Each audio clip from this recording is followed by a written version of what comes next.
आइए,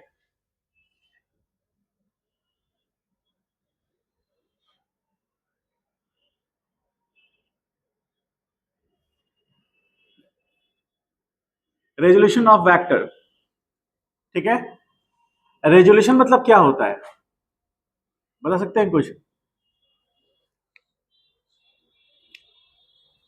रेजोल्यूशन का मीनिंग हम लोग यहां से समझेंगे, to break a vector, break a vector in two parts।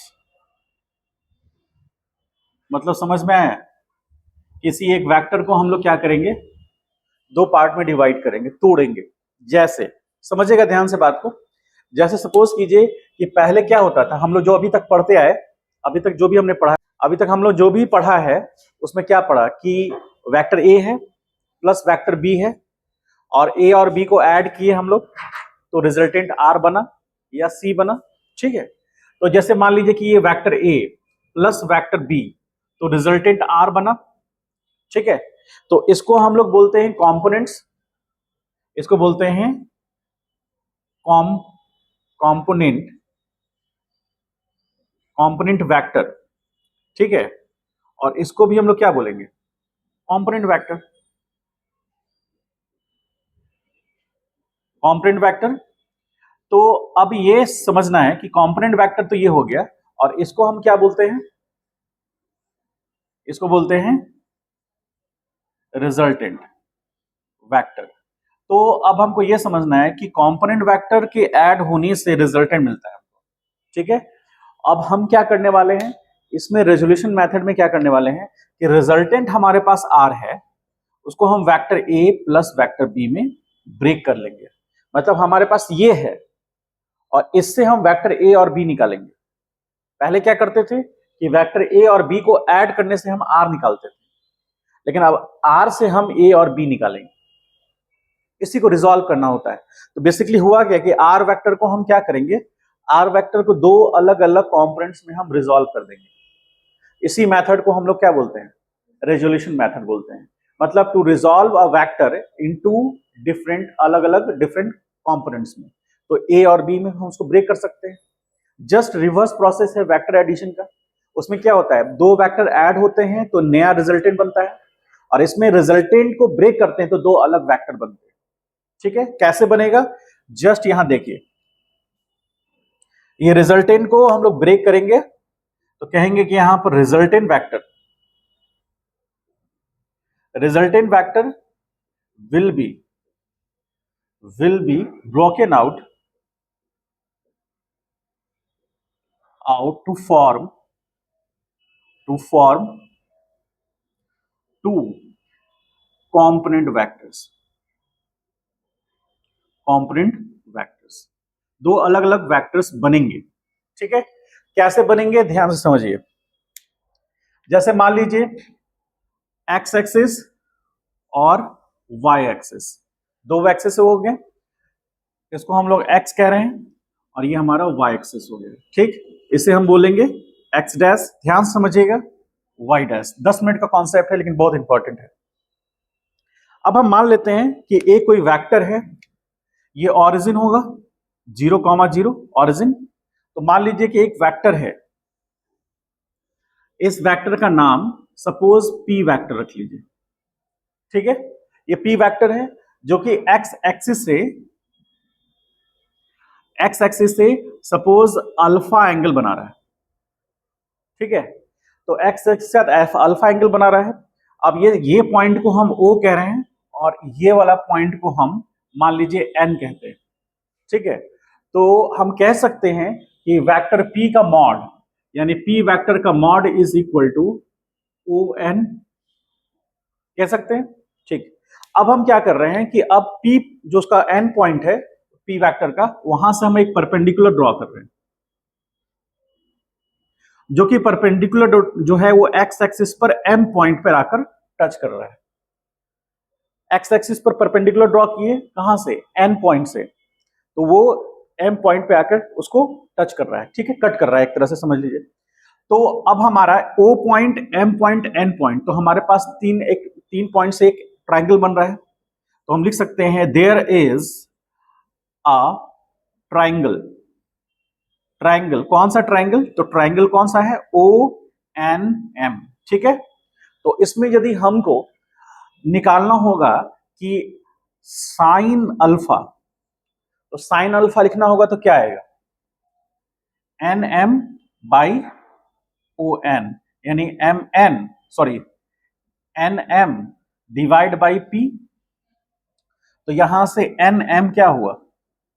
P sine alpha, equation number first, ये पी साइन अल्फा। तो इसका मतलब है कि ये जो लेंथ होगा, ये लेंथ, ये होगा पी साइन अल्फा, ठीक है। अब उसी तरह similarly cos alpha is equal to क्या होगा? तो वो हो जाएगा O M by O N, और ओ एम कितना है? ओ एम तो हमको निकालना है, और ये पी है। तो यहां से हम क्या निकाल सकते हैं? यहां से लिख सकते हैं, देखिए यहां पर लिख सकते हैं O M is equal to P cos alpha, equation number 2 लिख सकते हैं ऐसे, ठीक है। इसका मतलब हो गया ये पी कॉस अल्फा होगा, ठीक है। तो अब हम ये जो लेंथ है, कौन सा लेंथ, ध्यान समझिएगा, ये लेंथ है एन एम, ये एक लेंथ है जिसका मैग्नीट्यूड कितना है? P sine alpha. ये एक लेंथ है जिसका लेंथ कितना है? P sine alpha. अब यदि ये लेंथ है, हमारे पास एक मैग्नीट्यूड है, हम यदि एरो हेड उधर ड्रॉ कर दें तो एक वेक्टर की तरह वो ट्रीट करने लगेगा। तो हम इसको ऐसे ट्रीट करा सकते हैं क्या? ऐसे एरो हम ऊपर बना दिए, ड्रॉ कर दिए, तो ये एक वेक्टर की तरह ट्रीट होंगे, और इस वेक्टर का नाम यदि हम पी वाई रख दें, ठीक है, पी वाई, और इस वाले के साइड में हम लिख दें इसको पी एक्स, ठीक है। अब ध्यान समझिएगा, यहां पर हम एक वेक्टर ऐसे ड्रॉ करके दिखा सकते हैं ऐसे, जिसका मैग्नीट्यूड कितना है? पी एक्स, और पी एक्स बराबर कितना है? P cos alpha. और चूंकि हमने एक वेक्टर ड्रॉ किया है, लेंथ से हमने एक वेक्टर बनाया, उसको लेंथ वेक्टर बोल सकते हैं हम लोग। लेंथ से हमने क्या बना दिया? एक वेक्टर। तो लेंथ हमारा मैग्नीट्यूड पी कॉस अल्फा है, और पॉजिटिव एक्स में हमारे पास यूनिट वेक्टर डिफाइन किया हुआ है, कौन सा?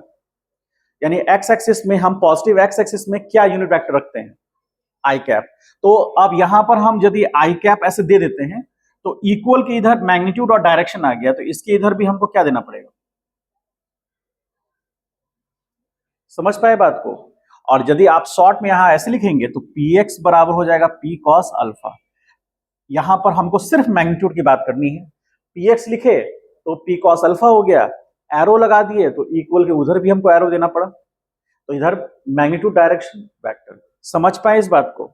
सेम यही चीज हम यहां पर भी कर सकते हैं। तो P Y is equal to हो जाएगा पी साइन अल्फा, ये उसका मैग्नीट्यूड हो गया। और यदि हम वेक्टर वाइज लिखेंगे तो पी वाई, यदि एरो लगाएंगे तो हमको पता है कि पी साइन अल्फा, और वाई एक्सिस में जो हमारा यूनिट वेक्टर है उसको क्या बोलेंगे? जे कैप। तो यहां जे कैप लिख सकते हैं हम लोग, ठीक है। तो अब आप ध्यान से समझने की कोशिश कीजिए कि ये एक वेक्टर जो पी एक्स है, जिसका डायरेक्शन ओ से एम है, और एक हमारे पास वेक्टर है पी वाई जिसका डायरेक्शन एम से एन है। तो ये वेक्टर, फर्स्ट वेक्टर का हेड सेकेंड वेक्टर के टेल से जुड़ा हुआ है, और इन दोनों का रिजल्टेंट ये पी वेक्टर हुआ। तो हम इसको एक्सप्रेशन के अनुसार लिख सकते हैं। तो हम क्या लिख सकते हैं? देन वी कैन राइट, क्या हम लिख सकते हैं कि vector P is equal to vector P X plus P Y, ऐसा लिख सकते हैं क्या? ट्राइंगल लॉ जैसे कह रहा था कि फर्स्ट वेक्टर का हेड सेकंड के टेल से मैच करेगा, और जो रिजल्टेंट होगा उसका हेड सेकंड के हेड से, और उसका टेल फर्स्ट के टेल से। तो उसी तरह का एक फॉर्मेशन हो गया। साथ ही साथ हम एक चीज और कर सकते हैं, ट्राइंगल लॉ यदि आपको नहीं भी ध्यान में है, या ट्राइंगल लॉ से आप संतुष्ट नहीं है, तो आप ऐसा भी कर सकते हैं कि ये पी वाई जो वेक्टर है उसको पैरेलल शिफ्ट कर दीजिए। तो पैरेलल शिफ्ट करने से, यहां से वेक्टर को यहां शिफ्ट करने से क्या हुआ कि ये जो पी वाई वेक्टर है उसका टेल और ये जो पी एक्स वेक्टर है उसका टेल दोनों मैच कर गया। तो एक पैरेललोग्राम का एडजेसेंट साइड्स हो गया। और कैसा पैरेललोग्राम है? ऐसा पैरेललोग्राम जिसका कि एंगल कितना है 90 डिग्री, तो वो एक तरह से रेक्टेंगल को शो करेगा। तो एक रेक्टेंगल को शो करेगा तो कुछ इस तरह से हम ड्रॉ कर सकते हैं। ये हो गया पी वाई, ठीक है। अब सिचुएशन क्या हुआ, पी एक्स वैक्टर और पी वाई वैक्टर दोनों का टेल पॉइंट मैच कर गया, एक रेक्टेंगल बन गया, ठीक है। और रेक्टेंगल बन गया और देखिए रिजल्टेंट जो है वो उनके कॉमन टेल पॉइंट से पास कर रहा है, जो अल्फा एंगल बना भी रहा है। तो यहां थीटा कितना हो जाएगा इस केस में? थीटा हो जाएगा 90। अल्फा किसके बीच का एंगल होगा? फर्स्ट पी एक्स वैक्टर और रिजल्टेंट वेक्टर पी के बीच का एंगल हो जाएगा। तो हम जो पैरेललोग्राम लॉ थे उसको भी हम देख पा रहे हैं, ट्रायंगल लॉ से भी हम देख पा रहे हैं, और पैरेलल शिफ्ट करने से वेक्टर चेंज होता नहीं है। तो हम ये लिख पाए ना। तो अब यदि हम यहां पर p वेक्टर लिखेंगे तो ध्यान से देखिए, px की जगह पर लिख सकते हैं p cos alpha I cap plus p sine alpha J cap, ऐसा लिख सकते हैं हम लोग, ठीक है। तो अब यहां पर सिचुएशन क्या है कि जो p वेक्टर है वो दो वेक्टर से मिलकर बना, p cos alpha, sorry theta यहां अल्फा, और यहां p साइन अल्फा। हम पहले ही बोले थे कि हमारे पास रिजल्टेंट वेक्टर होगा, उसको ब्रेक करके हम दो कंपोनेंट वेक्टर बना सकते हैं। तो यहां पर p, ये जो है वेक्टर है, ये वेक्टर, इसको हम लोग कौन सा वेक्टर बोलेंगे? Component, component vector. और ये भी वेक्टर क्या कहलाएगा? कंपोनेंट वेक्टर, कंपोनेंट वेक्टर ये भी कहलाएगा। और ये हमारा रिजल्टेंट वेक्टर है,